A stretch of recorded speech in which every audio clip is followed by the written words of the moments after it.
words to say. I swear I almost called you yesterday. Sometimes I wonder if you wish it worked out too. It feels like All right, welcome to the first episode of the Bosco Show. I'm your host, Nick Boscovich, and I'm here to introduce my first guest, Duke Tanner. Duke's got a really amazing story.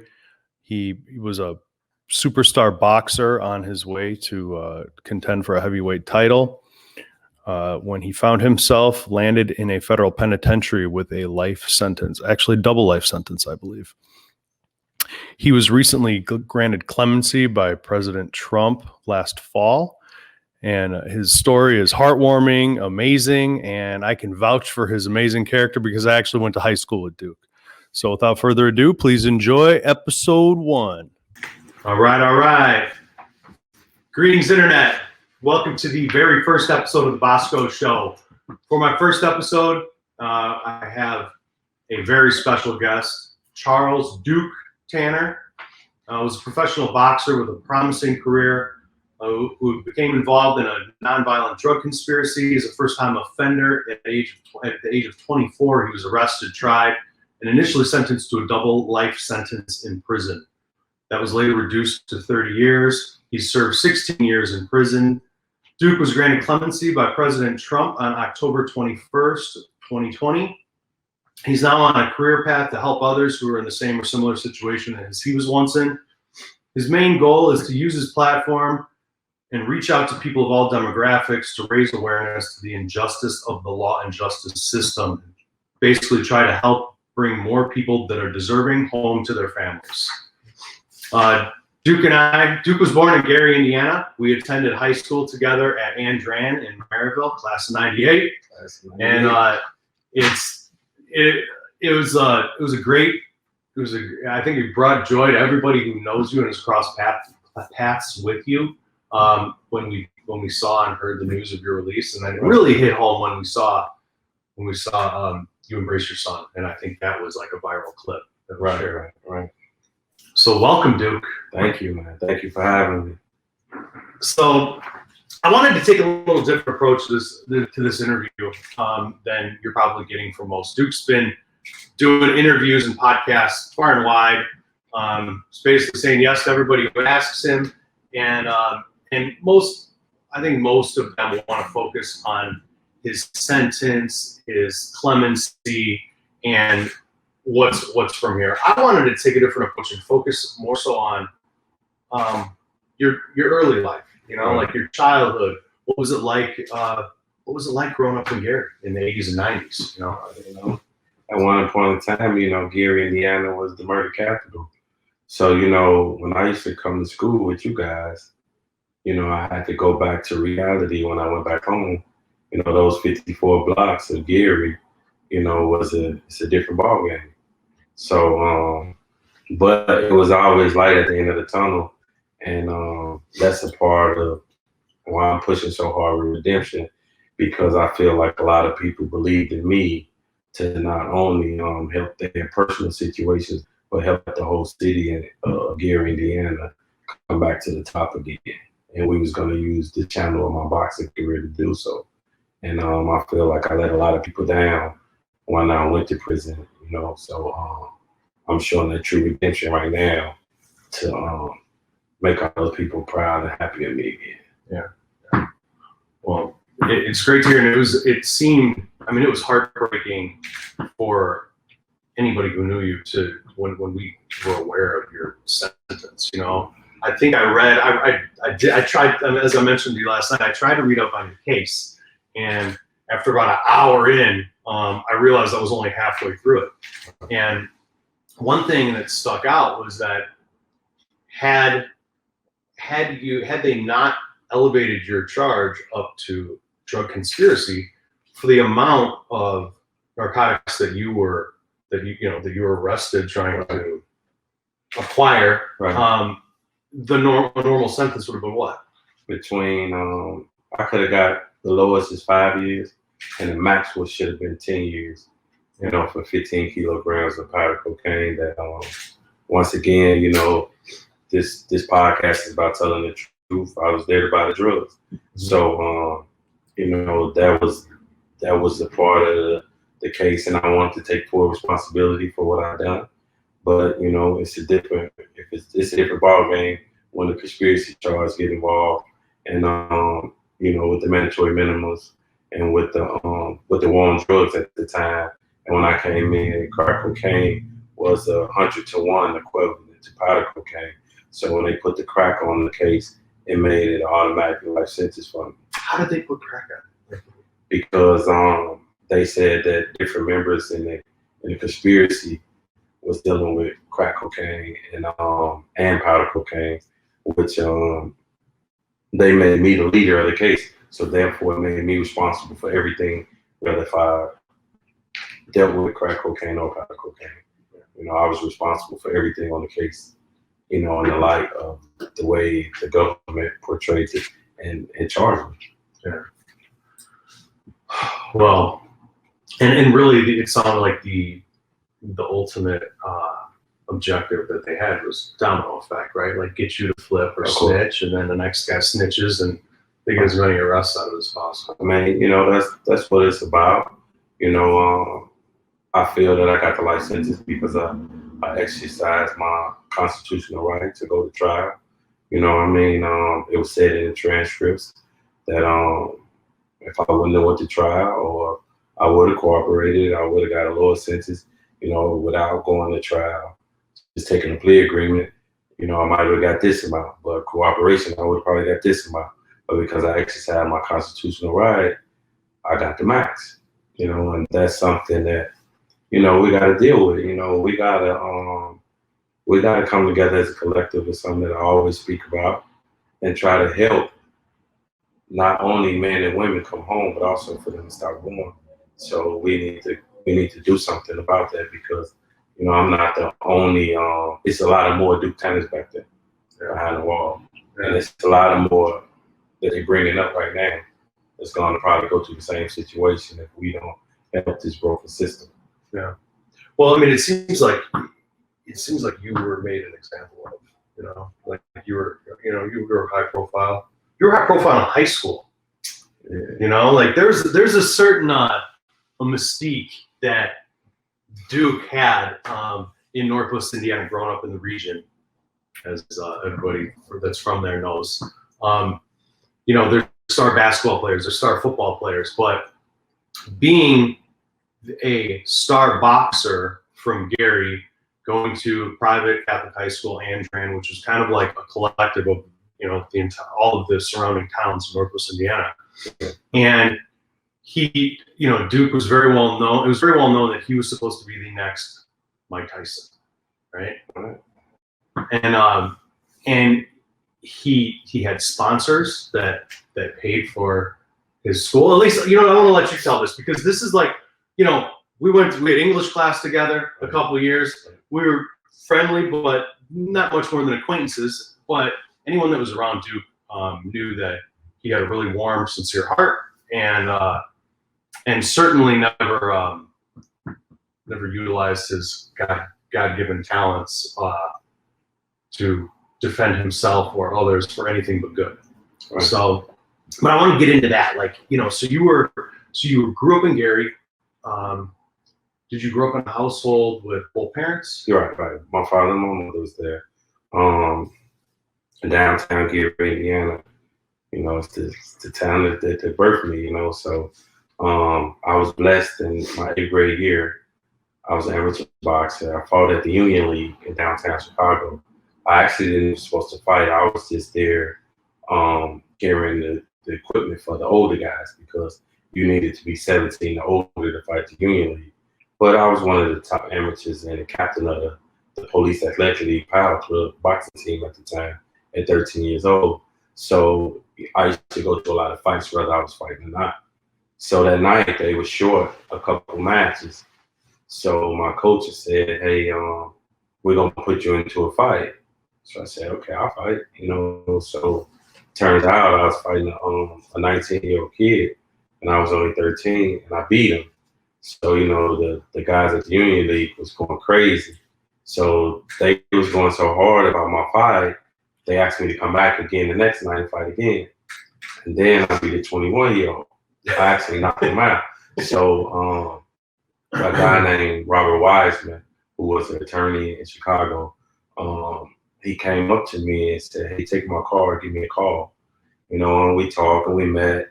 And at the time I was telling them, you know, I want to make sure I graduate for, you know, me and my brothers and whatnot, and a couple cousins. You know, no one with the last name Tanner had graduated yet. So I wanted to be the first male to get a high school diploma. And I figured if, you know, I get a good education, you know, it'll help me because I know I'm going to be a world champion. I was at 13. I knew I was going to be a world champion. And I needed an education because I wanted to be able to handle my own money. You know, that's what I was thinking at the time. Yeah. And plus my mom didn't want me to box. And so I'm like, look, I'm going to be able to do this. So these guys came together, put together a group called the Friends of Duke Tanner. And they took care of my tuition at Andrean. And, you know, I was getting per diem here and there. And that's how we all met. Yeah. Yeah. Well, that's awesome. And, you know, like when we were kids, you know, in high school, hearing that like you had sponsors, it was kind of like surreal, you know. Right. But now looking back, for those guys, I mean, not a bad investment, right? Because if things were panned out and they ended up managing you, that could have really paid off. So right. And they were doing some good, you know. Right. Keeping you out of what high school would you have attended? I would have went to Horseman High School on Fifth Avenue in Gary, and I'm thankful for what those guys did. I'm thankful for the friendship that we had because it really helped me even in the prison situation and taught me how to deal with other with different races because you know we had different races at Andrean. Yeah. And big moment stood out to where when I think it was the sectionals and everybody left the basketball game and came straight to my fight at the Civic Center to where like, man, I felt like the whole high school was there. So that right there really gave me the deal to say, you know, like, you know, I got these guys supporting me and, you know, many other things.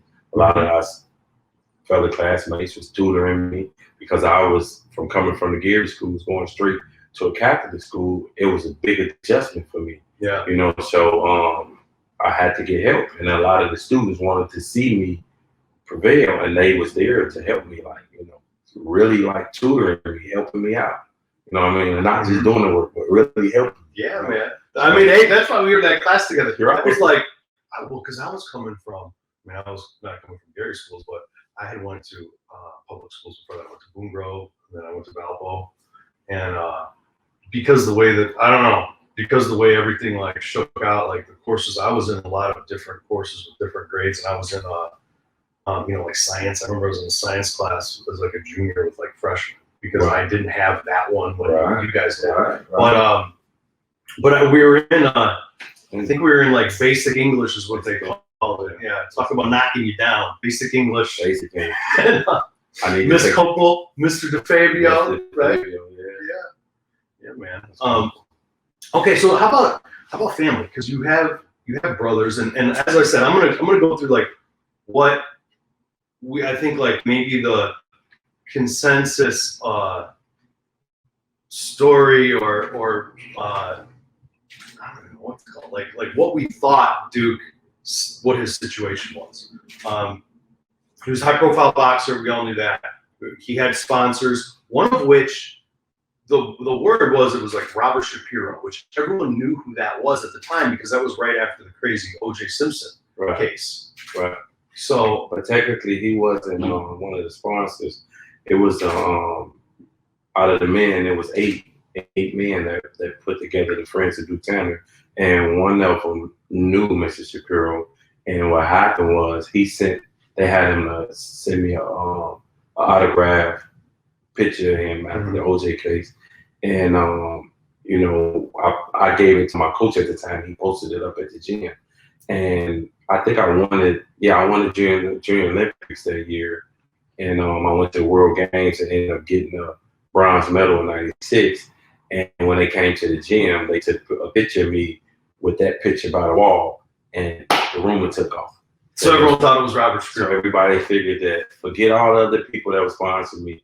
Only thing they saw was me standing an autographed picture from Mr. Shapiro saying, you know, be all you could be, or whatever. I forgot what he wrote on there. So everybody thought he was my sponsor, but you know, I never met the guy, I never talked to the guy. Yeah. So that was always just a rumor, but you know, it made my stakes go high. People even thought like I was gonna get them when I got locked up, like just to be my attorney. That was my first. Like instinct, you know. That's what I was wondering. Like, oh, he should have some good ass representation, right? No, it wasn't. They got OJ off, man. Why not too? You know, I didn't have OJ money yet to hire those. Yeah. And I believe, you know, based on my faith, you know, which I'm thankful. I give God all the praise and glory in this situation. It was just a part of my destiny to go through what I went through, no matter what. And that was to not only be here today speaking, but all the other podcasts, all the other people, events that I try to help sponsor.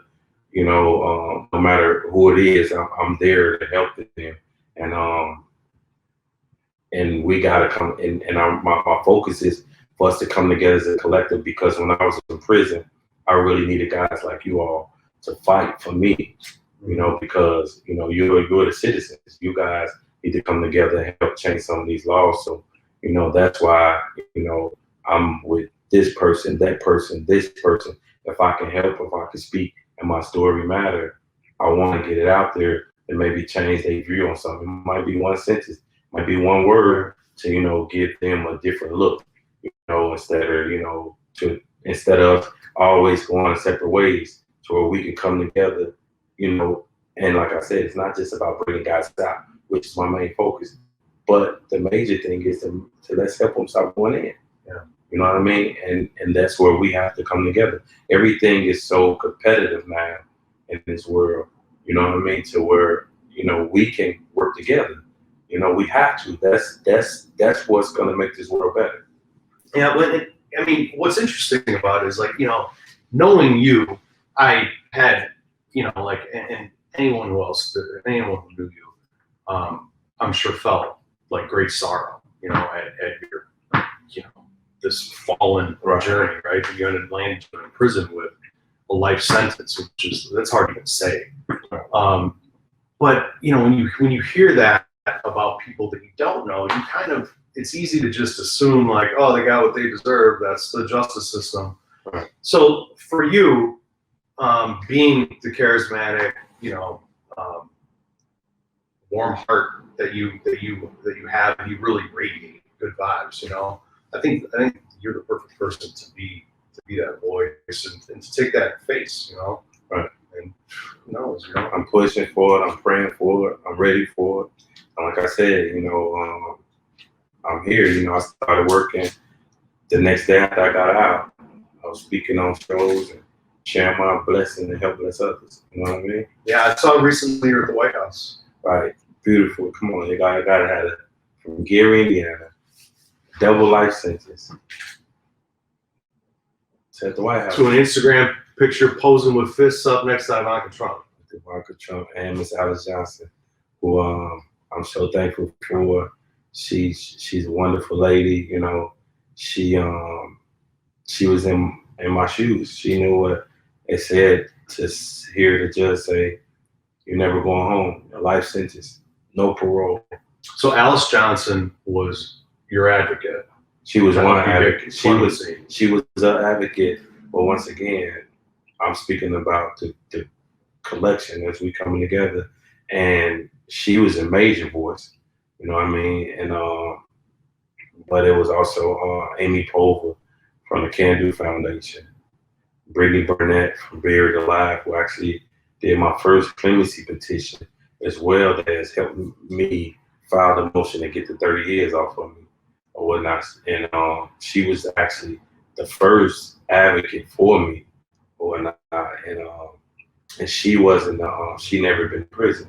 She was a corporate attorney who just had the bestseller book or whatnot. And as well as Angelo, who had 55 years for marijuana, who just recently got a pardon last week. which congratulations to him. He fought for me. You know, Sharonda Jones. You know, those people did what I did. All those. Sharonda had life. Weldon had 55 years. Amy had 29 years. And Miss Alex Johnson had a life sentence. Served 22 years of it. Now, this is a lady here for something that they saying don't exist anymore. Which is what? The war on drugs. They said that it wasn't a war on drugs. You know, so what about those other men and women that got the same sentences as we did that's still in prison? I know a couple of men right now that got a life sentence for marijuana. People locked in there. How is those people locked up with a life sentence? You got people that's got life that got 100-to-1 ratio for crack cocaine. That means 1 kilogram of crack cocaine was equivalent to 100 kilograms of powder cocaine. So it's basically life sentence. You call that. Yeah, but it don't exist no more. But you got guys that still got life sentences for. Yeah. So when they change the laws, they don't do them retroactive. So everybody that's in there that's still your. Correct. They need to do it retroactive. And then some that they even do retroactive, they say it's based on the discretion of the judge, which right now, with the First Step Act that President Trump and his administration passed, to my understanding, to my reading, yeah, it's under the judge, but come on. I mean, it doesn't exist no more. Let the men out. Yeah. You know, so with further administrations that come in, whoever it should be, please, I'm willing to fight for those men. I'll do research for the men and women and whatnot. But we got to get those men and women out of there so they can get a second chance to be in their children's lives or their grandchildren's lives or whatever it is, or their neighbor lives to help them to prevent them from coming to prison. Yeah, because it really creates a domino effect. You know, like it's well documented, well studied that not having, you know, the male head of the house in the home is going to affect that child. That child's much more likely to end up falling down that same path. You know, Correct. So yeah. How about let's talk about childhood and like the dynamics of Gary. I think like I kind of touched on this at dinner last night. My wife and I hosted Duke and Tamisha, who's in the background, our producer, for dinner last night, and we were kind of asking rapid fire questions, or most of me, but things that were really intriguing. And it was like, you know, going to Andran, which is in Maryville, right on the edge of Gary, and it was this melting pot of all different socioeconomic kids from different, you know, socioeconomic backgrounds. Wow. Gangs were there, and they were kind of fascinating. You know, like I know that there was like a presence of different Vice Lord, GD, Latin Kings, and what was that like though for you and Gary? Like, what was that dynamic? Were you in a gang? It was more on a neighborhood basis in my area, the way I understand things, and I understood things to where, you know, based on the law, if it's 5 or more, you're a gang, whether if you in a gang or not, or anything like that. Wait, who defines it that way? That's the conspiracy theory. Yeah. That's the conspiracy theory. No matter what, I mean, if it's a money laundering case, if it's 5 of you guys, whatever the name of the operation is, that's the name of y'all gang, and that's the way to get the mandatory minimum sentences. And that's really how they was doing in the urban communities, because for example, my case was called the Renegades. Now the Renegades, look up gang law. Yeah, I was assuming that's good. I'm glad you brought that up, because when I was reading, you know, the different news articles in your case, they referred to you being the leader of the Renegade Street Gang, right, which I never heard of that. No one ever. I mean, if you look up and put it in the gang profile, it doesn't come up. But they needed it. They needed to use that to, you know, when you're talking about gangs, automatically a jury gonna look at it. Oh, this guy, then I'm the leader of it. Mm-hmm. So when you look at those things, and, you know, not to take up for for nothing to happen with any gang members or gang situations or whatnot. But a lot of those groups started off as organizations, and they spread off into getting into the gang activity. You know what I mean? And I what do you mean? Like they started off not in illegal as a brotherhood. So yeah. You know, I mean, anything that's promoting a brotherhood or sisterhood to help develop a man, you know, basically it's an organization to build you up. But I guess when you decide to bring drugs in or things of those nature to break the law in any type of way, now you're doing gang activity. And I'm assuming that's the way the authorities look at it. Yeah. But you put those names on people and you label them, hey, you know, that's what it is. You can't take it off. But based on the Renegade Act, it was more so of a group of men saying that they wasn't a part of this game or that game. So don't just because I'm over here, don't make me be a part of it. Okay, so the Renegades didn't exist. That wasn't an organization. It wasn't an organization, more like far set up to be a gang. Like, okay, you the leader, you the lieutenant. I mean, the gang got structured. Right. Renegade, listen to what's the definition of it? So therefore, that means it was no structure. So therefore, I feel that it was used to make the case stronger. So because they couldn't make me say like, okay, he the leader of the GDs or he the leader of the vice, like real organizations. They couldn't put that on us. So therefore, they say, well, those guys are renegades. So let's make like you guys are renegades for not being in this gang or that gang according to where you live, or vice versa. I had friends that were GDs. I got friends that's vice lords, and they was my friends. So how do I got friends in both gangs? Because you're and we all hanging together. Right. So renegade, you know what I mean? Was more of like what the gangs were, how they were referring to you and your friends or and just people, period. And not just other members of the gang, just people on the outside. Like, that dude must be a renegade. He just do what he want to do. So a renegade is someone who's not in a gang. Basically, he do what he want to do.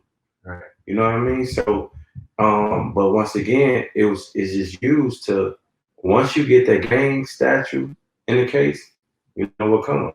Mm-hmm. A firearm, illegal drug activity, illegal money, gambling, whatever. So now you just throw it, they throw it off to the wall to make a stick on you. You know what I mean? Right. It was really about building their case. Right. So with that coming up, with me coming up in the city, that's something that I was different with. I stayed 2 blocks over from some GDs, 1 block over from some vice lords, but I was friends with different people, and my people's vibe was always good with everybody. So I think that made me more of a target. Like how you said, like even at school, I felt like I could fit in with everybody and be me. I didn't have to change. And like I said, down the line, that kind of went against me. They used it against me. Even in my sentencing, they said, so many people was coming to support. They say, hey, don't get this guy life sentence. Don't, give him a chance. We know you got to give him some time, right? But be lenient on him. And in a situation to where you got the support, where you don't have a major background, it was my first offense, my only arrest, to where you should have got that leniency. If you read in my sentencing transcript, that was a reason for me to get the life sentence. They used it against me. Yeah. And, they only had a couple of prongs that they could use. And one of them was because of the support.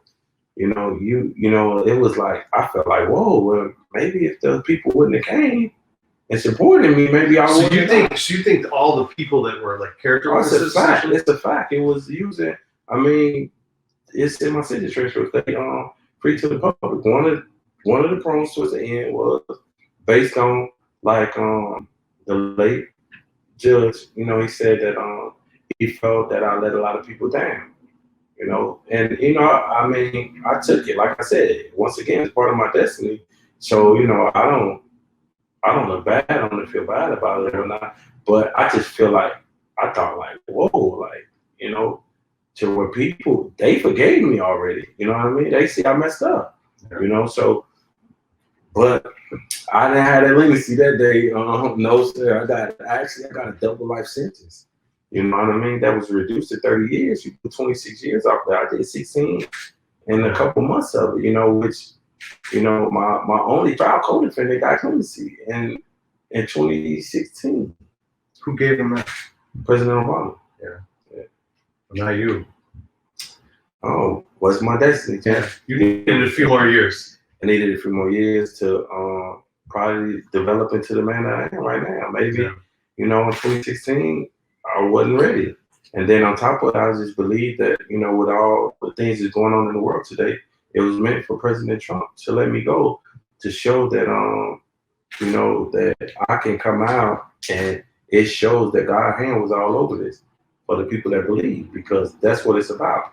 Right. You know, and I believe that I have helped fathers want to be in their children's life based off seeing me embrace with my son. Where I come from, a lot of people don't even know their father. You know what I mean? That's the come up I came up under. You know, I knew mine, but a lot of my friends didn't know theirs. So, you know, it taught me a whole lot to where with my son, one of his close friends' father passed away when he was a young kid. So therefore I've been in his life from behind the prison wall to where he called me pops right now, you know, and I love him like he's my son. So that's what we need to do. And if I could do that in the prison cell, not knowing when I'm coming home, you mean to tell me the men that's supposed to be the pillar of the community, they can't do that? That's the truth. That's what we need to, you know, we need to be focusing on things like that. That's what being a man's all about. How can you see another man self-destruct and you don't even try to correct him? You know, what is your relationship with your son like? I mean, well, here, I guess back up. How old? When was he born?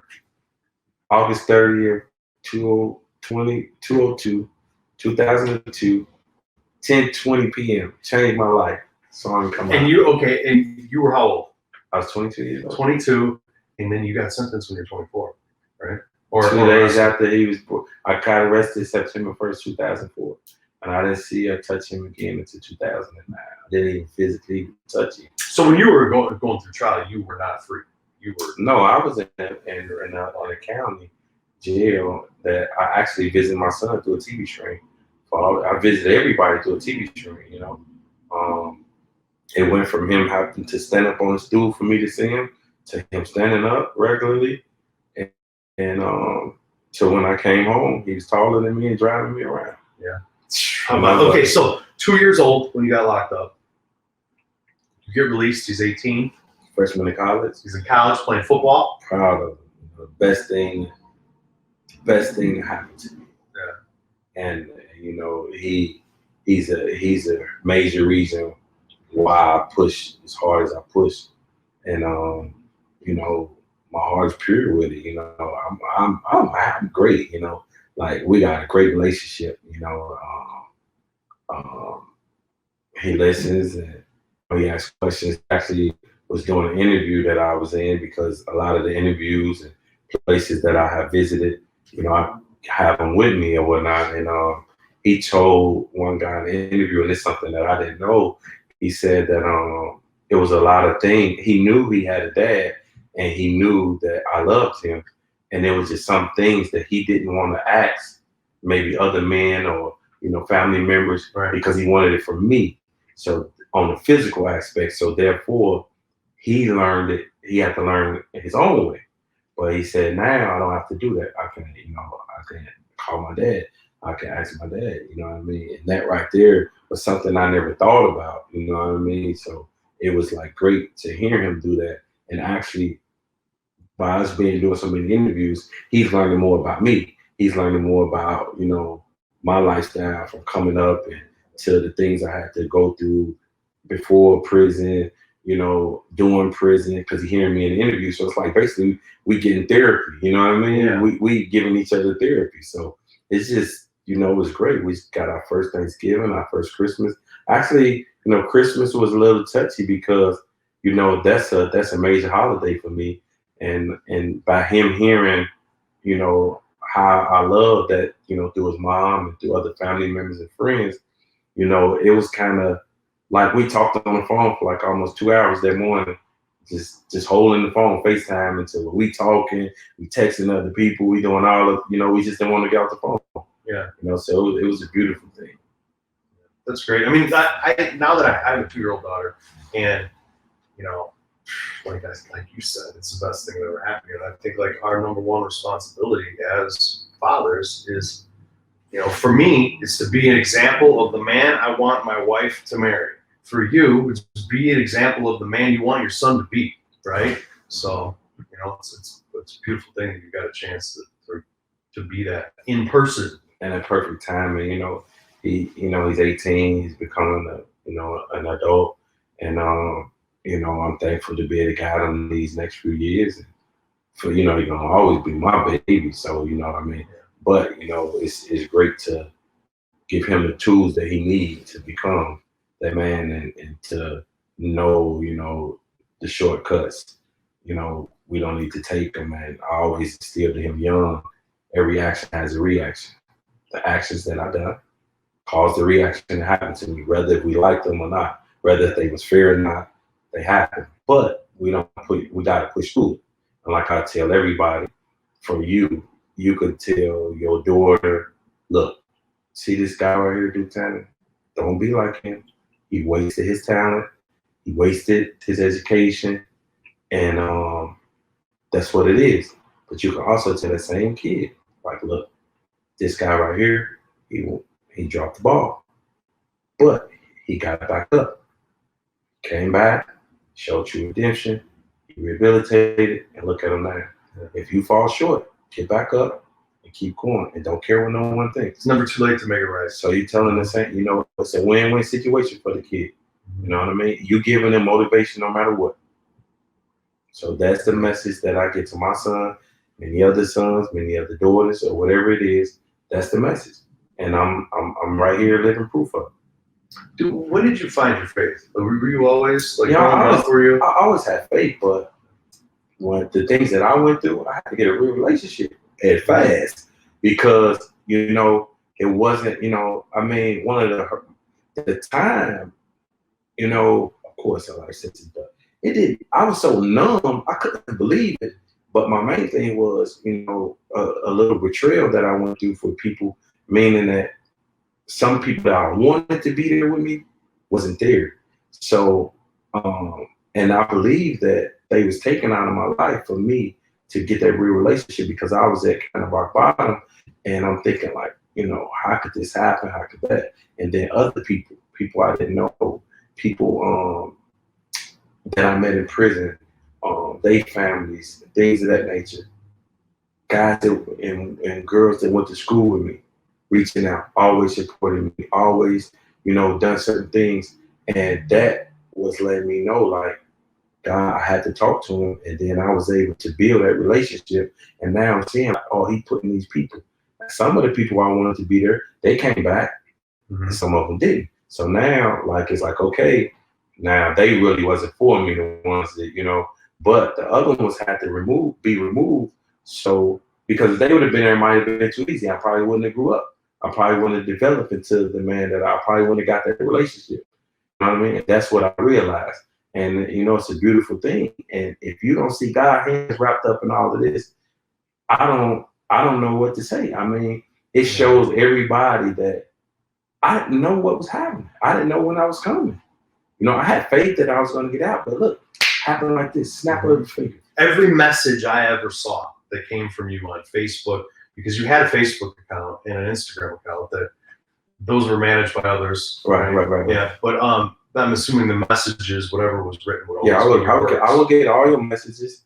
I was actually talking to my manager this morning. He was like, you know, that God supported you all the time. You could go back. You know, you got all the messages there. Yeah. And I always give God all the praise. Whether they let me out, when they wasn't letting me out, I was still praising them. Yeah, I mean, that's what I was gonna say, is like every message I ever saw or post, whatever you want to call it, on Facebook was so positive, and your faith never wavered. At least not No, not from where we were sitting. no, you know, hey, it was rough. You know, nothing easy about it, but it's not his timing is his timing. Yeah, I mean, it was. I mean, honestly, it was inspirational for anyone to see that you were facing, you know, an unbelievable uphill battle, and your faith never wavered. You know, so I think that Look probably at, I was denied after denied after denied after denied. a lot of petitions, right? And then, you know, but when I just, you know, I prayed and told, you know, asked God, hey, well, you know, it's your will, but you know, if you could change it, let me go. You know what I mean? But if it's your will, I gotta do all of it. I gotta do it. But let me be the best that I can be while I'm doing it, and give me the strength to continue to stay positive, continue to stay strong.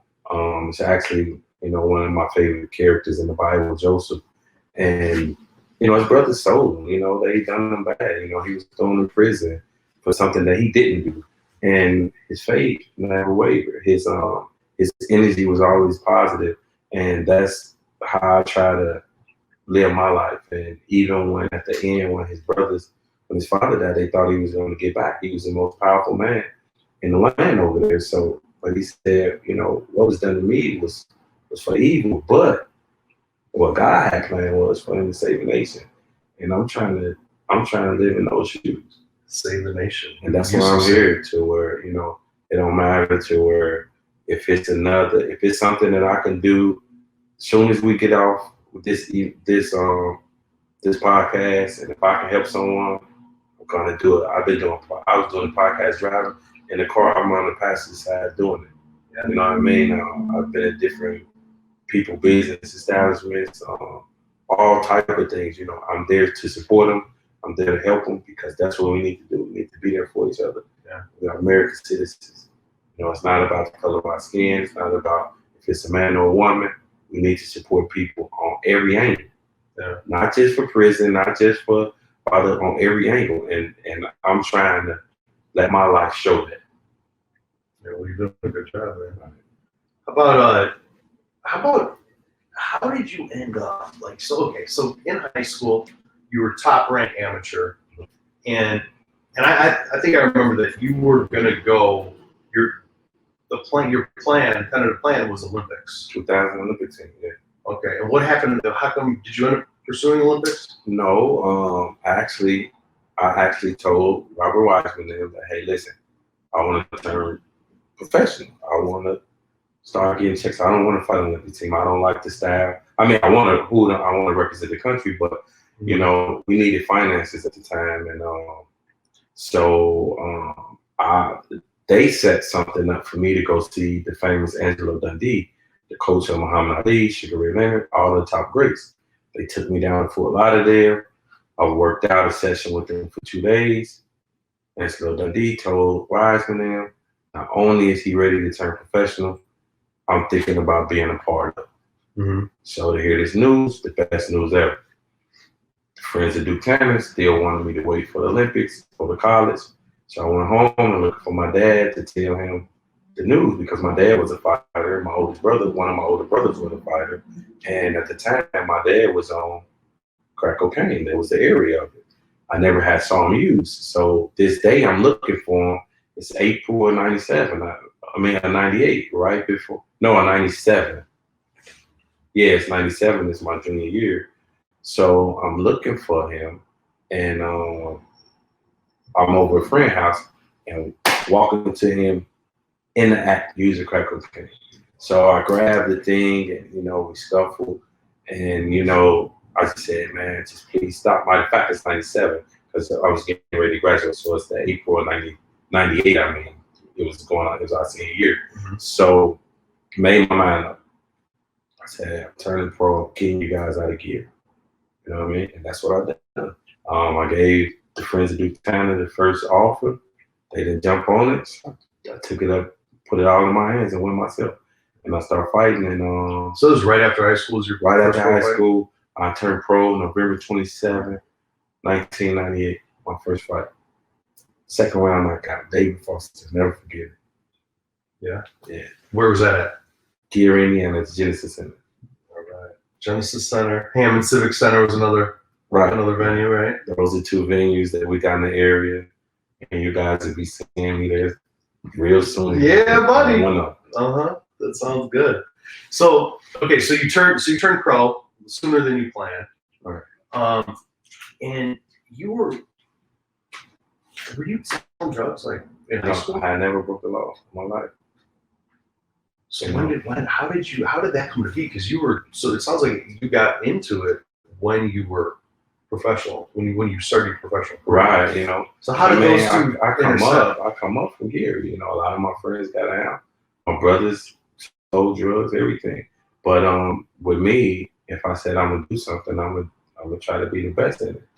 And you know, at the time the boxing wasn't going. My dad clean overnight, strongest man I ever saw in my life. You know, he got clean from drugs. Quit, no help, no therapy, no nothing from that day when we talked. Yeah, he was with me every day in the gym. You know, he got clean. You know, so now I'm pushing to get everybody out of there, and the money's what coming this fast, and I took a shortcut. So hey, I went to the streets. Yeah. A few of this, a few of that. Boom, take this here, take that there.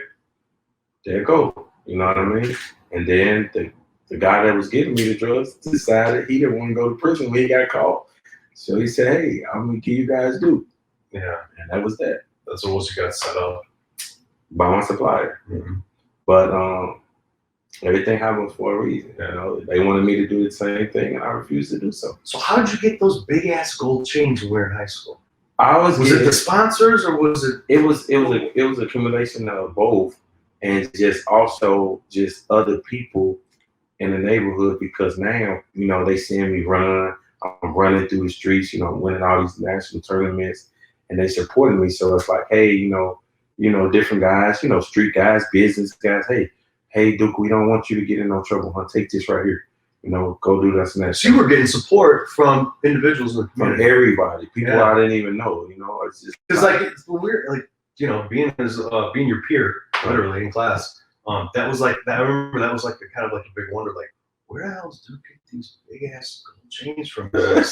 Sponsors, his brothers. Like, I think like another kind of I think like one idea was that, like, I think like everyone thought like your brothers were big time gang leaders or drug dealers or something like that. Was that the case or no? No, it wasn't just 100% that. You know, I mean, my brothers are my co-defendants, so you know, I mean, they took plea agreements to, you know, 100% solid. They stood up. They did plead guilty to what they done. They on their way home. They done 20 years. One got 18 years. And they all part of the same case? We all on the same case. Yeah, we all on the same case. That's how they got. Actually, I was on the case on my own, and then they decided to make it bigger, beef us all up, and put us on one big conspiracy case. So therefore, we got brothers now. You know, so you know that's just the way things go.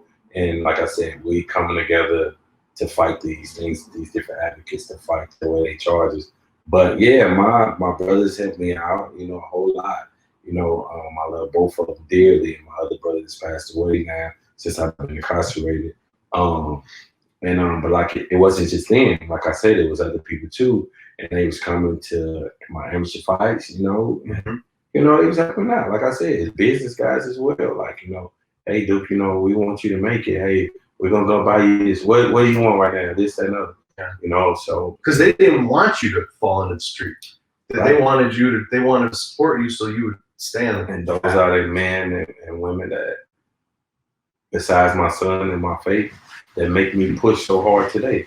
Yeah. Because some of those men and women has gone on into the second life, and some of them haven't. And you know, I actually was able to see a guy that I don't even know. God had to be like 60-some years old, and he just said, "We never stopped believing in you, champion." I'm talking about.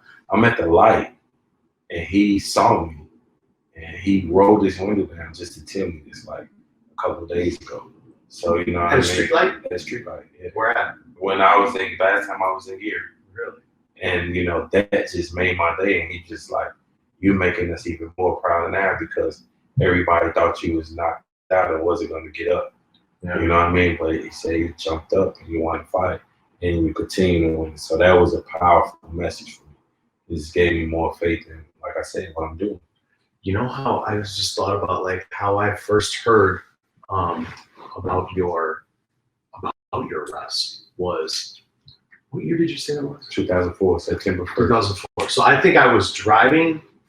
I remember I was driving home from work on the expressway in Chicago, and I was listening to, I believe it was WGCI on 7.5, and the DJ introed a song, and the way he introed it was, this song goes out to our homie Duke, the homie Duke Tanner. Stay up, homie. You beat this, or something like that. And it was the Akon song, Locked Up, It Won't Let Me Out. And I remember I started calling people that I called Malone or something. Like, dude, did Duke get arrested? What? And then that was like, that's how I found out. Right. You know, and at the time, I think you had billboards all over Northwest Indiana. Definitely Gary. Right. With your boxing post that said Duke got next. Right. And for those of you that want to follow Duke and his new journey, Duke got next on Instagram. Tell me about the prison system, because that's super interesting. So you get sentenced, Right. you get life. What would that feel like? I mean, I was numb already. You know, I had been gone. You know, he had a newspaper article in the Times that said that I didn't show no emotion. I actually mailed back telling everybody, like, be cool, man. I'm going to beat this. Yeah. You know, y'all stop crying, you know, support my family. Stand strong. My faith was strong then. You know, I went through almost 4.5 years fighting the case in the county. So, you know, that's no outside, no what's name. I had real, you know, I mean, that was punishment alone, you know. So to make it in the prison system, you know, you go to prison and they do a custody classification. You know, you got the camp, which is the minimum. Then you got the low facility, and at the camp you can't be under 10 years. I want to say it's like 10 points, 10 or 11 points, and you can't have a max sentence over 10 years or a violent case. So then it's the low, 20 years up to 30, like up to like 16 points. And then you got the medium, 16, 24 points. And then you got the max, the USP, based on your point category or the nature of the case, meaning if it's violent. Me, I was a non-violent drug offender. But because I had a life sentence, they started me off as a max. And so I had camp custody points, though.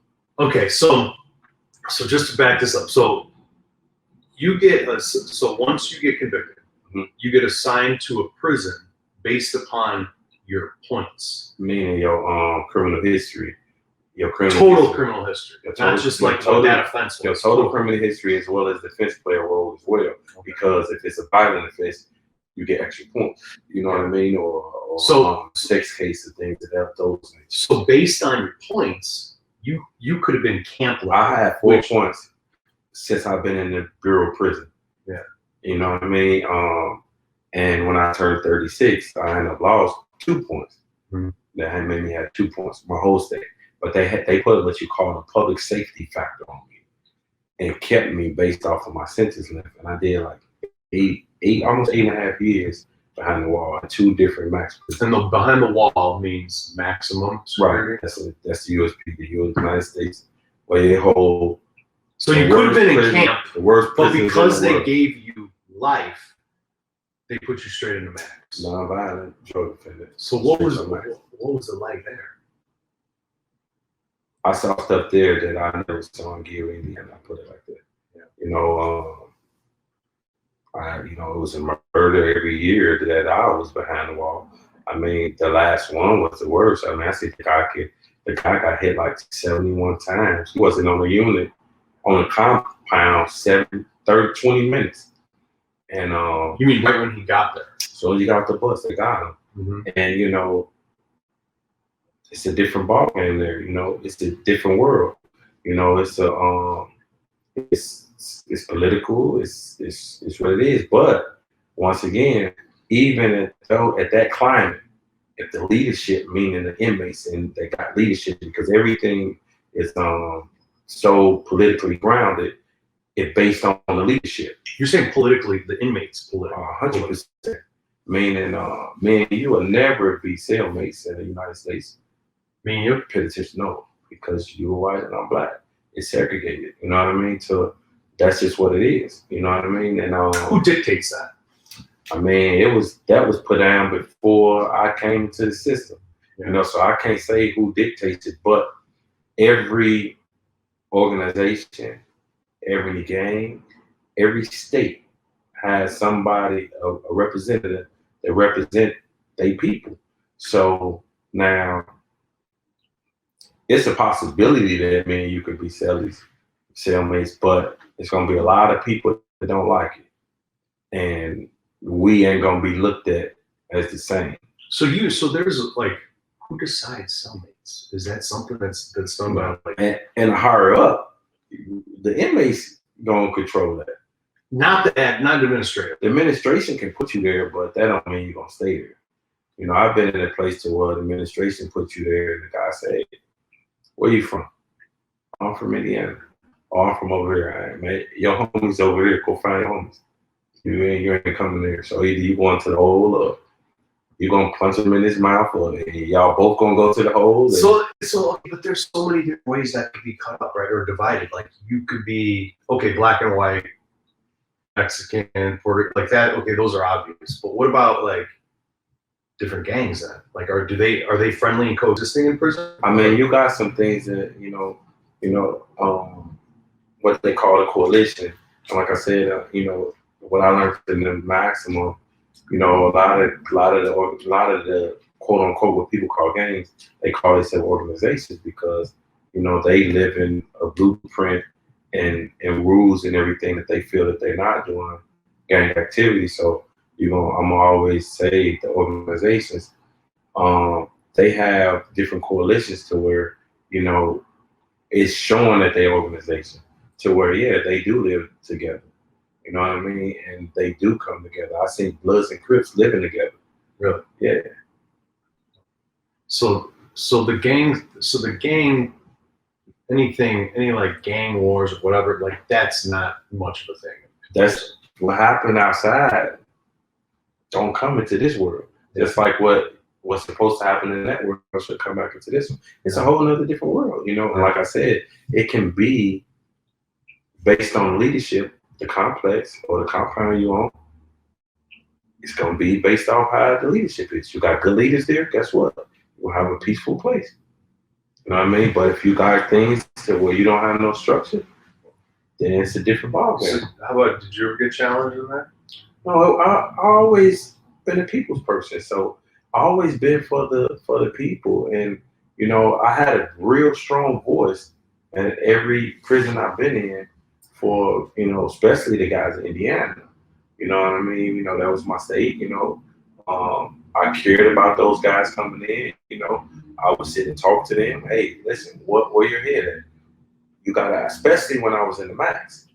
As I started to trim down when they took the life sentence off me and made it to the low, it's a whole different ball game, man. When you say low, okay, so max, medium, then I got to the low. I was actually finna get put in for the camp because I was at 10 years, but God had better plans. Because you're down to 10 years left. Right, so they was gonna send me to the camp, but I got sent home. It's a little better than the camp. A little better than the camp. That's good. But with that being said, when I was in the max, I was real more, exercising my voice, exercising my thoughts on what I think that can make those men better men when they went out.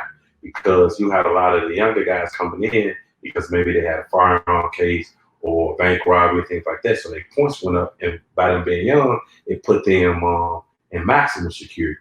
You know what I mean, with me. So therefore, I'm like, listen, man, you got 10 years. You got 15 years. Calm down. You ain't got your GED. Go get it. Go try to get a job so you can stay active and program so you can get out of here. And prepare for being. Yeah, no, because the average, when you go into the United States Penitentiary, it's not a guarantee you coming out, even when your time over with. Because at any given moment, you could be killed. Yeah. It's a fact. And I think even the officers know that when they come to work, it's a possibility that they might not go home. Right. So with that being said, you know, and who want to live in that type of environment? So you want to help the guys better themselves to go home. Yeah. And if they're better, that helps your overall environment But too. not only that, it helps the environment out here because you got a lot of men coming out worse than what they went in. They didn't get the rehabilitation. They didn't, you know, they lost hope. And once you lost hope, to me, that's like you ain't got a heartbeat no more. You're more dangerous now than you are when you came in. You know, I was telling on the segment before, like I came up with a theory about medication. If you got an illness, you go to the doctor and they diagnose you with an illness. He's gonna treat it. He'll give you the medication. If he don't give you the right dose, meaning too less, what's gonna happen? You gotta come back maybe and get a stronger dose. Right. All right. If he give you the right dose, I'll heal you. You be all right. Yeah. But if he overdose you, give you too much, that overdose can either kill you or leave you with a real bad disability. That's what's happening in the prison system. And when you say you're speaking of sentencing, I'm speaking of sentencing based on how they're giving them the time. So if you got a guy, you smack him on the wrist, he don't learn his lesson, guess what? He coming back. Right. You gonna smack him a little harder. You know what I mean? But if you give him the right amount of time, hopefully he go in, he rehabilitate, he go home, he become a better man. But if you give the guy that's supposed to got 5 years, 30 years, or life sentence, if he lose hope and give up, and so happen to even get released, he might be damaged too bad to come back to society. So that's my point. You know what I mean? And like I said before, I was blessed by God. I had a strong tolerance and I took the medication and made it. You got overdosed. I got overdosed, but you know, God took care of me, or I had a strong tolerance, or maybe I just followed the pill they gave me. You know what I mean? So, but with that being said, I mean, we laugh about it, but I'm seeing it every day. Just imagine right now, you got a 2-year-old. Mm-hmm. You broke the law. You know you got to go to prison. But instead of getting to 5 years or to 10 years or whatever the lawyer told you or whatever, and they tell you you're never coming home again. And then you lose this appeal, you lose that appeal. You got all these people fighting and telling you it's looking good, and they shoot it down. Now it's 5 years, now it's 10 years, now it's 15 years, and you watching your baby grow up. Put them shoes on, put your eyes into that. Can't. Like literally, I'm trying like and on think top about of it, like you can't really.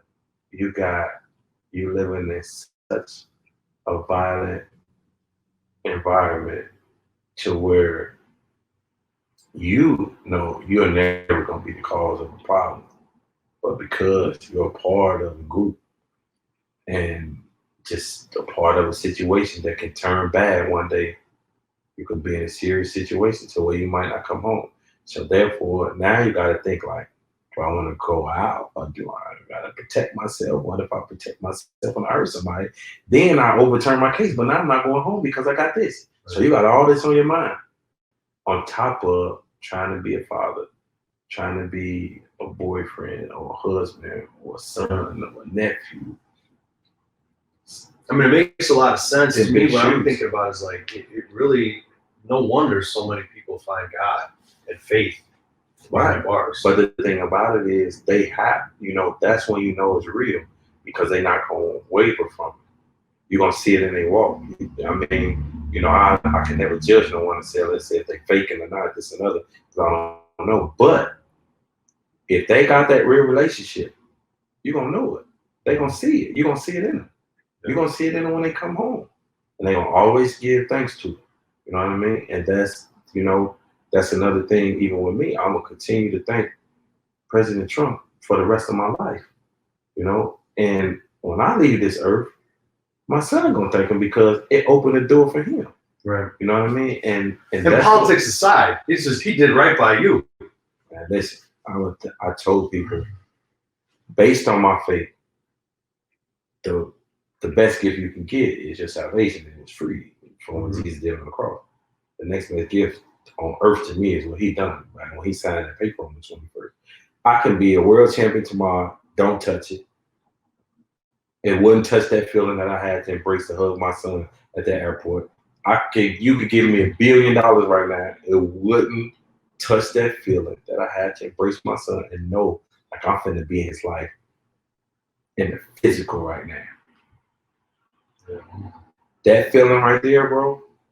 This ain't got nothing to do with getting let go from prison. This ain't got nothing to do with no boxing stats, no financial situations. Who don't want to be the father? Like I said for Christmas, that's it's a full-time job, and I love every moment of it. Yeah, every moment of it. You got a 2-year-old now, so you know what it's like.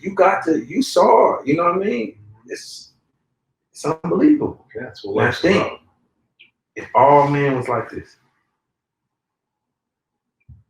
it's really hard to try to put myself in those shoes in that situation. You know, it's like that's pretty daunting, and really why I think you serve as such an inspiration for others. You know, and you did while you're behind bars, just like your unwavering faith, positive energy, positive attitude that you were always like putting out there.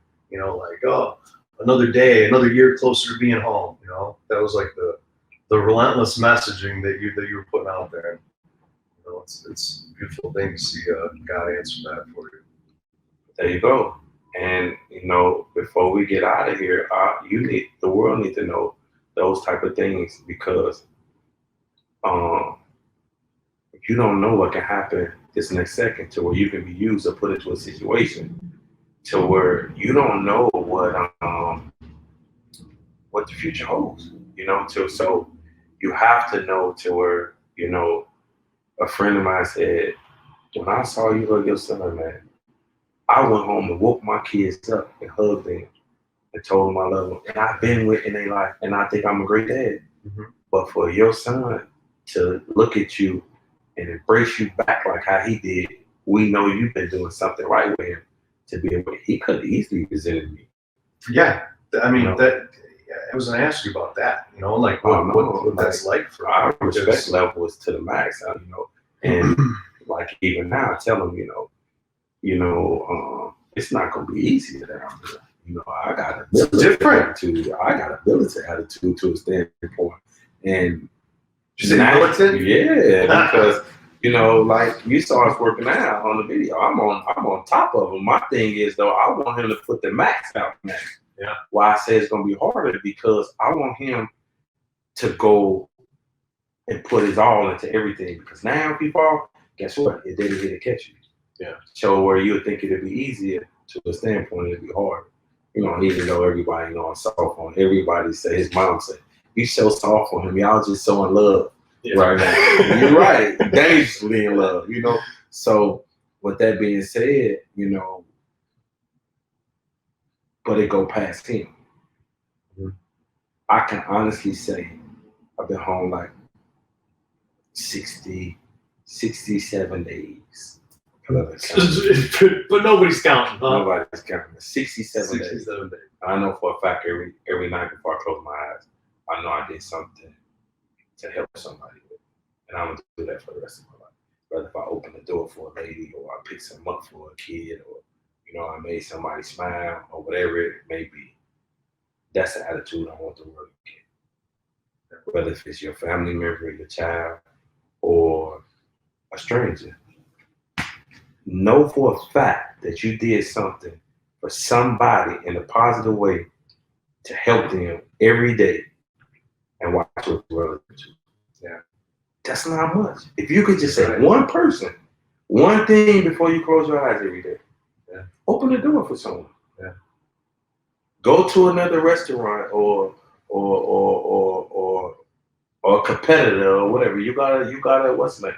Go buy a juice from they store. Or go eat, if you got a restaurant, go eat at someone else's restaurant. Your competitor. That's showing real love. Yeah, it is. And that's what's gonna make this world a better place. And now your baby will see what everything will be right. That generation. If we start doing things like this now, her generation will be perfect. It's a beautiful perspective, man. That's the truth. It is. So Pat talks about truth. That's the truth right there. That is the truth. Man. And it's simple. Yeah. Small things, but make sure you know you went out your way to help someone. And it could be small, you know what I mean? Like as small as opening the door for a man or a woman. Hey, let me hold this door. Let me get this door for you. You go first. Yeah. Now you can go to sleep. I'm not going to sleep until I did something for somebody. To where I don't even be on social media. But one night I hadn't done that because I didn't come out. So I had to call my son and make him log me in on, and guide me through it just to tell somebody something nice that I didn't know. So you took that, you realized you didn't do anything for anyone that day. Oh yeah, I wasn't gonna close my eyes, no. So I was strolling around and playing around. Somebody had a bad day, and they was having a bad day. So I sent them an enlightening message and sent them some scripture, and I didn't know the person, and they thanked me for it, and that was the end of it. I mean, you're walking the walk, talking the talk. That's how life goes. Yeah. Well, Duke, what's next?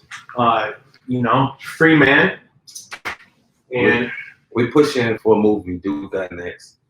The kid, my manager Troy Black, he keeps saying the kid, but he was a kid when I left. I do that all the time. But they're younger than us as the kids, right? Right. They're not. So yeah, he's a grown man. So he's pushing the movie.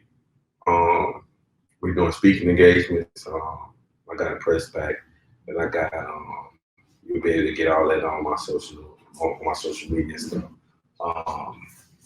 Of course, once again, I'm fighting again.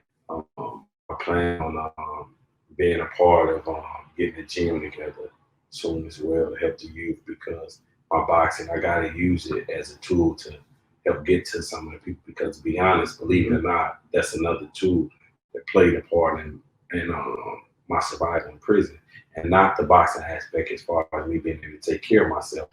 If I had to defend myself, but as far as the discipline, to be able to go without, to be able to, hard times or whatnot, to get through the struggle, that helped me, you know what I mean? As well as my 4 years at Unrelenting to deal with diversity as well. So all that came together as a collective to play a part, and I think that a boxing program will help with that as well. I like that. I'm a firm believer that discipline is freedom.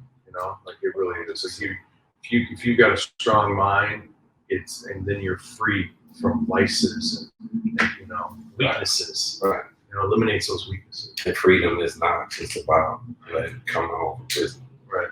As they play a major more role in that, which is the brand that I'm pushing, Freedom 20-0, based off of that, and you're gonna be free from a lot of things. Tell me that. What is Freedom 20-0? That's gonna be the brand that I'm gonna push and start a nonprofit with, and it is what it's a freedom. The 20-0. So that's referring to 19 boxing matches prior to your sentencing. But that last one was the major victory when we 20 was a big one. We beat the government. Everybody thought I was losing. We came in the 16th round. Mm-hmm. We got rid of a knockout. It helped. All helped. And praise the glory to God and President Trump. So we won. And that's that. So that 20-0 sticks something personal to me, and freedom. Everyone needs it. You got somebody in a bad relationship right now, abusive relationship. She or he need to be free. So with that, they got, and the slogan is "I got next." So they got next on their freedom. So it's coming soon, and we just putting everything together. Yeah. I'm scanning my notes over here, and there's if you've got time, how are we doing on time, ladies? 11:30. Yeah. You gotta go. Like 15 minutes. Yeah. Okay. Good. You got it. We got a few minutes. What I wanted to the rabbit hole I want to go down a little bit is more about the prison system, and we touched on a little bit this last time, but I want to share it because I think this would be really interesting for people to understand, or at least hear how it's structured and works. Right. So you fill us in these different levels: max, medium, low, camp, and how you're sent to the different ones according to like your background, your points. I'm assuming you get points taken off with good behavior. Right, of course. Right. Okay. And as your sentence goes on and your time is less, then you get knocked on the ladder. Yes. How is it? How are these different levels? How are the populations of these prisons different in each one? At a max, you got 1,200. Mediums, you don't have that many people, depending where you're in. Every place, every prison is different. The lower you have, more people. In the camp, you don't have a lot. But it's just like me. I was put in the max for the 8.5 years, and I went to my first medium. But when I got to the medium, the life sentence came off of me. You can't go under a medium with a life sentence. You either got to be in a max or a medium. Mm-hmm. You know, so when they took the life sentence off and they gave me 30 years, at the time I had like 9 years of clear conduct. So, and I still had camp points. Now they got to get me out of there because the life sentence ain't there to hold me. So they rushed me right out. And this was when you left the max. Right. So they, and when you're in the max, you got a different mind frame, especially when you're years behind there. You got a different mind frame on life. I mean, I don't care who you are, because of the things going on, you got to survive. So they sent me to the medium, which is, a step under, it's like a step down. I was only in the medium for 4 months, kicked me right out to an open dorm. And I mean, I've been living behind the door to where, that's when you sleep, when the doors close at the max, not when the doors are unlocked. So they took me from the medium, which is behind doors, and put me in the camp. Within 4 months, open dorm. I couldn't even sleep. Why? What do you mean by that? I couldn't go to sleep. I had been because you weren't in a locked door. Yeah, I had been over 11 years in locked doors to where you don't sleep when people walking around you. So I mean, now because it's like self-preservation. You gotta protect yourself at all times. It's like a fighter. So and just. Man, and I done heard stories about people just being asleep to where I'm up at 5 o'clock every day. As soon as they open the doors at 5:45, I'm walking out, Mm-hmm. And to where I couldn't sleep, to where like I really want to go in the hole to get my mind together. I actually get up, I have to go in the bathroom and sit in the stall because now it's more like, it's an open dorm. So, you share showers, and urinals and things of that nature, like at an open restaurant or something. You got to stall. In the max, you got your toilet and everything in your room. So I should go sit in the stall just to try to get, because it was moving too fast. This is because you spend so much time in the max on lockdowns. Like, if it get violent and someone get hurt or get killed, we might go on lockdown for 3 months. 4 months. I think the most I did was like maybe 7 months on lockdown, just in my cell, coming out 3 days a week. They cuff us and take us to the shower every 3 days. You know what I mean? I think we did like 7 months for a murder that had happened overnight. Mm-hmm. And now we at the spot to where you lock down for 15, 20 minutes for count. At 4 p.m. count, they do the count, 30 minutes tops, you right back out. But they don't have to come and unlock all the doors. So they just say, clear, you're moving. Yeah. Oh my God, it was moving so fast for me. Yeah, so we're used to it. Yeah, and then, I was around guys that like had never, the best way to say it, the level of respect went from, the level of respect was so high at the max. So when I get to the low, the level of respect is way down here. Explain. Just respect, period, as respect to each other. Like, so it's higher. When you at the max, if a guy crossing in front of you, he gonna say, excuse me. Yeah. Because he knows that could turn into maybe his last day. Or maybe he got to make it your last day. Because everyone's more dangerous, so they're more respectful. Got to be respectful, which you should be anyway. You know what I mean? Right. As a man. So with that being said, at a lower level, it was different. You had a lot of more guys that, you got the pedophile cases, you got the guys that cooperate. More of those guys get to go because they got lesser time. so they get to go to Lowe's or the things of that nature. So okay, that's a hot topic right now. Pedophiles, right? Like all of a sudden, there's been kind of like this big reveal of the rampant pedophilia in our world. And it seems to be ingrained in Hollywood and politics, and kind of like this quote unquote elites. Mhm. How are so the pedophiles and the I guess, for lack of a better term, snitches or cooperators, right? They're in the lower level. Most you got some that come to the higher level, but they don't last long. What do you mean by they don't last long? I mean, if you get caught, there's consequences. Now they ask you when you come there, is there any reason for you not to come on this compound? Even though they got all your records right there, they know what you did and you didn't do. Mm-hmm. And if you say yes and you go out there and it comes out that you cooperated against someone or you molested a child or something, your new sentence could be death, depending on what happened or if they catch it or not. And it happens. Yeah. Does that change the lower lower you go? The lower you go, it changed because now, like when I got to the medium as well as the low, they say, hey, you're not in the USP no more. It ain't no cars or they try to break the politics down. Like even at the last low I was at, both of them I've been to, I had to get a what you call a captain's review, me, because at the last spot, they pretty much told me, they said, do I like gumbo?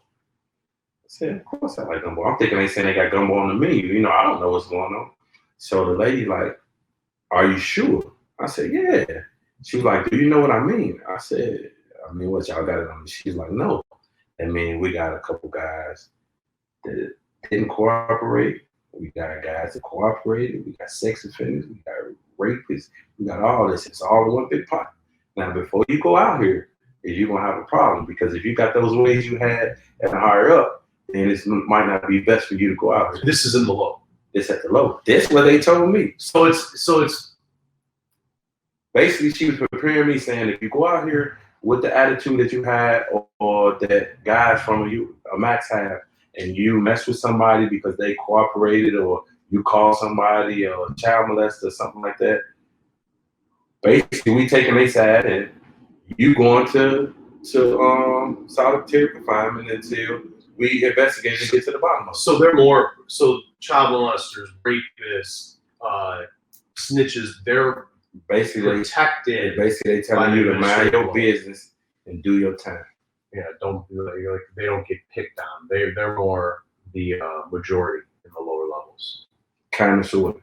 Yeah. You know what I mean? And then you've got the other guys that they're just, you got to do your time because that's the way the system is right now. You can't stop it. But it's it's a gang of those cases now. You know what I mean? So and what? The pedophile cases or whatnot. There's a lot more now. Yeah, they got a lot now. But with me, I wasn't seeing that higher up because if they get caught up there, it's over with. Or because they kill them. They don't try to. Yeah. You know what I mean? But my thing is that for guys that it kind of helped us. It helped me to prepare for the world because the same thing when I hear. And for you not to judge people, I have to make certain calls to when you're in a higher up. Because now it's like, man, you talk and we hanging out every day. Really, I don't know what you did or I don't know what you meant for. And if I ask you at a low, hey, like you got your papers, I can get in trouble. When you say your papers, you mean like the citizen transcripts, which is the most important. You got so much stuff dealing with, papers or whatnot, meaning with the case or different opinions of things or whatnot, to where they can say whatever. But your sentencing minutes coming straight from the court, you can't have nothing there. Everything that went on is going to be a sentencing. The truth about your sentencing is it's going to tell everything, and right. And that's accessible to all the inmates, all the population. No, but your actually. The group of guys that you're with, meaning like, okay, I'm from Indiana, and you from Indiana. Guess what? I'm gonna see your papers in the max. You gonna see mine if you want to see it. Mm-hmm. It's out of respect. Hey, this is who I am, right here. They call it your driver's license. You know what I mean? A lot of people been down. They don't want to show that. So in a lower level, if you ask, if the guy did something wrong or whatnot, he could go let the administration know, hey, Duke asking for people papers or whatever it may be, and there's consequences behind it. So your sentencing papers is kind of like what you're judged upon. Right. But it's the saying that an old guy told me. He said, your paperwork gets you on the yard, but your character keeps you on the yard. What does it explain that? All right, you might got good papers, and your paper is good. You're a stand-up guy, but your character sucks. You don't have no respect. You selfish. You this, that, and the other. You're not gonna make it in the max. Well, when you say you're not gonna make it. Meaning, like you're gonna get salted up. Hey, but sometimes those guys do the assaulting. Yeah. You know what I mean? And they, you never know. Mm-hmm. But you're gonna have problems to where you're not gonna stay, and you're gonna be bounced around. Okay. So that's what that's about. It's serious. It's another world. How about rape? Is that a thing? That's TV. Do you get a rape case? Of course you do. But as far as everyday, like dudes just prancing on you, this and that, it's too open nowadays. You know what I mean? To where people doing their own thing. They know whatever. They know what's going on. So like you don't really have to. It happens. Of course it happens. You're in prison, but not like that in the federal system. It's not like a given that everyone's going to get raped in prison. No. How about I heard a quote that you shared on one of the other podcasts I listened to or interviews that you did, and it's basically following up on something you just said about character. I heard you get a quote that where you said, reputation is one thing, character is everything. Your reputation is what people perceive of you. But the character is who you are. When the lights cut off and ain't nobody there, ain't nobody looking, that's who you are. You know what I mean? So, like, my reputation say that I'm a renegade. My reputation say that I'm a this and that and the other. But what I'm showing you guys right now is my character, my everyday. Yeah. I'm pushing for redemption right now. I love that quote. I love that quote. It applies to everybody and everything. But what people need to realize, stop trying to hold up your reputation. Hold up who you really are. You'll be more better to the world. You know what I mean? Because everybody's reputation is not good. But their reputation don't perceive who they really are all the time. Because that's your opinion of me. I could have been what you thought, walk around like a snob or a bully or whatnot. Yeah. But that's your reputation. Yeah. But I probably never reputation ex-con. Character, definitely another level. See what I'm saying? Yeah. So that's how you gotta look at it, and that's what it is. And we need to, and once again, that's how you need to give different people chances, because the reputation of what someone else might be putting on somebody else, or their business, or they whatever, might not even be who they really are. I met some of the men they say the worst men in prison. And man, their character is so beautiful to where sometimes you wouldn't even want to leave talking to them. To where you have to really guess and wonder, like, I mean, I had guys used to tell me, like, they got life sentences too, like, man, you don't deserve to be here. Like, I'm supposed to be here. You don't supposed to be here. And I used to get mad when they would tell me that. Like, like, what do you mean you're supposed to be here? You know what I mean? Yeah. Like they're more deserving of their than me. Yeah. Doing beautiful things, man. And and like you said, I mean, we could go on forever. I got a million more questions, and hopefully you give us good reason for follow-up in 2021. But like I mentioned, you've always radiated good vibes, positivity. You're a magnetic, charismatic personality, and I agree with you. I think I reluctantly agree with you that this was God's plan for you, because nobody could embody this, or I guess like take on this role that you now have bestowed upon you, is to be the face, be the voice for change in the justice system, and to get people that that have served their time and don't deserve to be there any longer. Like, nobody could embody it better than you. Like, this is something that seems like you're meant to do, man. Right. And we gotta stop it from going. Yeah, right. That's the key. We get to bring the good ones out, and they get to see them doing better, and that's gonna help them, the guys on the outside. Like, whoa. Remember, they said if we save one, we save many. Yeah. So domino effect, trickle down. Remember, don't go to sleep without doing something for somebody. Pass that message. Words to live by, everybody.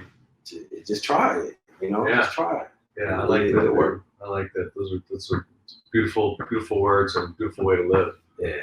So Duke, I'm proud to know you. I'm grateful to have you as my first guest on here and to share your story. And just keep on. I'll be watching and rooting, and so I'm here supporting any way that you need. So September 2021, Duke will be fighting again. Believe that September 4th is. Oh yeah, all right. And that'd be a tune-up fight. That'd be a tune-up. I swear I almost called you yesterday. Sometimes I wonder if you wish it worked out too. It feels like deep inside I felt the